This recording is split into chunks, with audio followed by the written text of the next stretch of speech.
today we are going to see about holder and holder in due course.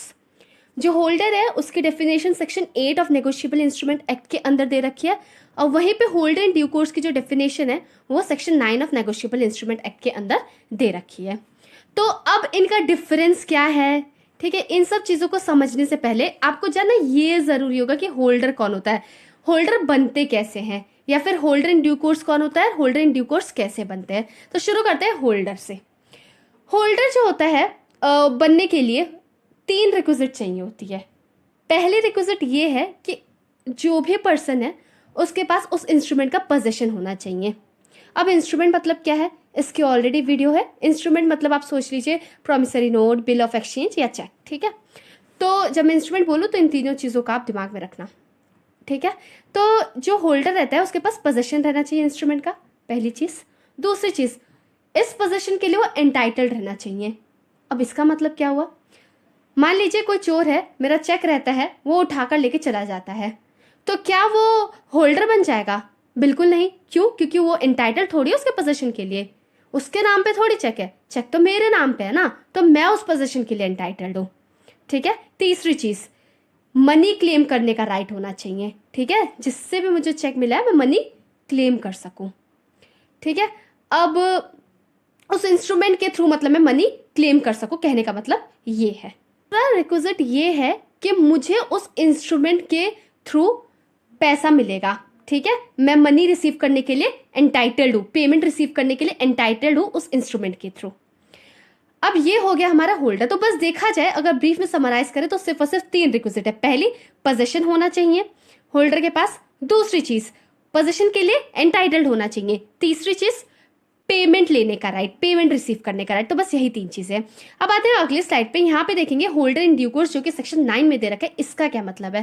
अब एक बात ध्यान रखो, होल्डर इन ड्यू कोर्स बनने के लिए आपको पहले होल्डर बनना पड़ेगा। इसका मतलब क्या हुआ, इसका मतलब ये हुआ कि जो मैंने आपको अभी पहले 3 कैरेक्टरिस्टिक्स बताई हैं, 3 रिक्विजिट्स बताई हैं, position, entitled for position, okay, and right to receive payment, ये तीनों चीजें तो होनी ही होनी चाहिए। साथ में और भी कुछ एडिशनल रिक्विजिट है। तो पहली जो एडिशनल रिक्विजिट है वो ये है कि जो पर्सन है, मतलब जो होल्डर इन ड्यू कोर्स बन रहा है, उसे वो इंस्ट्रूमेंट कंसिडरेशन के थ्रू मिला हो। मतलब उसने किसी तरीके का काम किया हो, किसी तरीके की सर्विस प्रोवाइड करी हो, किसी तरीके का गुड बेचा, मतलब कंसिडरेशन आपने कॉन्ट्रैक्ट में पढ़ा होगा। तो बेसिकली उसको कंसिडरेशन की वजह से मिल रहा है, मतलब वैल्यू मिल रही है कुछ, किसी चीज की, कुछ काम करने की, किसी चीज को बेचने की, ठीक है। तो पहला रिक्विजिट एडिशनल ये है। दूसरा रिक्विजिट ये है कि होल्डर इन ड्यू कोर्स जो है उसे जो इंस्ट्रूमेंट है वो मैच्योरिटी डेट से पहले मिल जाना चाहिए। जिस दिन वो इंस्ट्रूमेंट मैच्योर होगा उससे पहले होल्डर इन ड्यू कोर्स के पास वो इंस्ट्रूमेंट होना चाहिए। तीसरी चीज, होल्डर इन ड्यू कोर्स जो है उसको एक्सेप्ट करे बोनाफाइड, मतलब गुड फेथ में एक्सेप्ट करे। उसे, उसके दिमाग में ऐसा कोई भी डाउट या सस्पिशन नहीं होना चाहिए कि जो मैं मतलब जो इंस्ट्रूमेंट रिसीव कर रहा हूँ इसका टाइटल जो है डिफेक्टिव है, मुझे डिफेक्टिव टाइटल एंडोर्स किया जा रहा है, ठीक है। उसके दिमाग में किसी भी तरीके का डाउट नहीं होना चाहिए। उसका मानना यह है कि जो टाइटल है इसमें किसी भी तरीके का डिफेक्ट नहीं है, फिर ही उसे एक्सेप्ट करे, ठीक है। वरना अगर कोर्ट को ये बात पता लगती है कि जो टाइटल है वो डिफेक्टिव था, मतलब होल्डर इन ड्यू कोर्स का आइडिया था कि जो टाइटल डिफेक्टिव है, फिर भी वो इंस्ट्रूमेंट एक्सेप्ट किया होल्डर इन ड्यू कोर्स ने, तो कोर्ट साथ नहीं देगी, ठीक है, वो क्लेम नहीं कर सकते। जैसे अगले स्लाइड में इससे रिलेटेड केस भी देखते हैं। प्लेंटिफ जो था उसे ये पता था कि जो चेक है इसे डिसऑनर कर दिया गया है, फिर भी वो चेक को प्लेंटिफ के नाम पे एंडोर्स किया जाता है और प्लेंटिफ उसे एक्सेप्ट कर लेता है। तो कोर्ट ने यहाँ पे बोला कि उसको किसी भी तरीके का जो रिलीफ है नहीं प्रोवाइड किया जाएगा प्लेंटिफ को। रीजन भी, he was very well aware कि ये जो टाइटल है डिफेक्टिव है, जो प्लेंटिफ था he was not acting in a good faith, okay.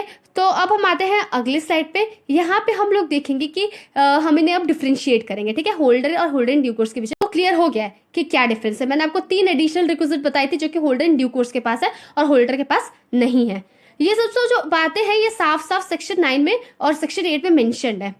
तो अब बात करते हैं और डिफरेंस की थोड़ी डिटेल में। अब जैसे कंसिडरेशन मैंने आपको बताया था, तो जो होल्डर है उसको जो इंस्ट्रूमेंट है कंसिडरेशन की वजह से मिलना जरूरी नहीं है। जैसे मैं आपको एग्जांपल देती हूँ होल्डर का, जैसे गिफ्ट दे रही हूँ मैं किसी को, ठीक है, मैंने किसी को गिफ्ट दिया, तो जो मैंने गिफ्ट दिया है मैंने किसी को कंसिडरेशन की वजह से थोड़ी दिया है, सिर्फ मैंने एक गिफ्ट दिया है, ठीक है, मैंने एक चेक दिया, वो गिफ्ट हो गया, डेट्स इट। तो जब मैं गिफ्ट दे रही हूँ तो उसमें सिर्फ 3 ही चीजें हैं। पहली चीज क्या है, जिसको मैं दे रही हूँ उसके पास उसकी पोजीशन आ जाएगी। दूसरी चीज, वो पर्सन एंटाइटल्ड होगा उसकी पोजीशन के लिए, क्यों, क्योंकि उसके नाम पे है ये गिफ्ट। तीसरी चीज, अब वो उस चेक को दिखा के बैंक से पैसा ले सकता है। तो बस गिफ्ट में यही 3 चीजें रहती है। जिसको गिफ्ट मिला है वो क्या हो जाएगा, होल्डर हो जाएगा। लेकिन अगर यही सेम बात मैं कहूँ कि जो गिफ्ट है, जो गिफ्ट का होल्डर है, ठीक है, जिस इंस्ट्रूमेंट के थ्रू मैं गिफ्ट दे रही हूँ, सपोज चेक दे रही हूँ, ठीक है, चेक को एज ए गिफ्ट दे रही हूँ, तो होल्डर इन ड्यू कोर्स जो है वो कभी भी चेक को एज ए गिफ्ट नहीं एक्सेप्ट कर सकता, वो कंसिडरेशन के थ्रू ही एक्सेप्ट कर सकता है, वरना वो होल्डर इन ड्यू कोर्स नहीं कहलाएगा, वो होल्डर ही कहलाएगा, ठीक है।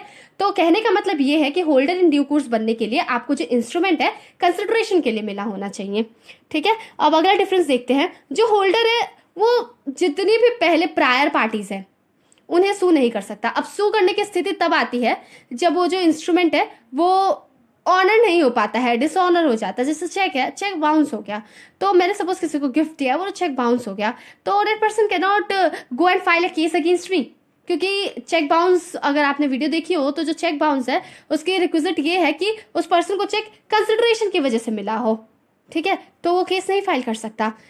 लेकिन जो होल्डर इन ड्यू कोर्स है ना, वो उससे पहले जितनी भी प्रायर पार्टीज हैं उन सब पे केस फाइल कर सकता है।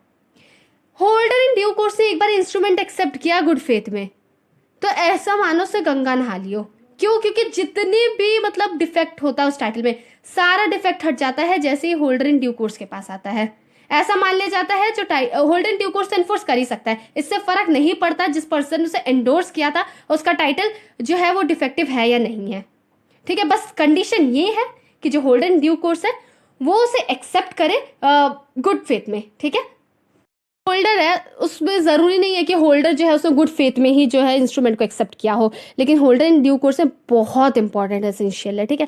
होल्डर के पास बहुत कम प्रिविलेज है और होल्डर इन ड्यू कोर्स के पास काफी प्रिविलेज है। जैसे मैंने अभी आपको एक प्रिविलेज का एग्जांपल दिया कि इससे पहले जितनी भी पार्टीज है उन सबको सू कर सकता है, ठीक है। और मैंने आपको जैसे बताया कि जो टाइटल डिफेक्टिव भी रहता है और अगर वो जो होल्डर इन ड्यू कोर्स है उसे एक्सेप्ट कर लेता है गुड फेथ में, तो जो टाइटल रहता है वो डिफेक्टिव नहीं रहेगा होल्डर इन ड्यू कोर्स के लिए, ठीक है।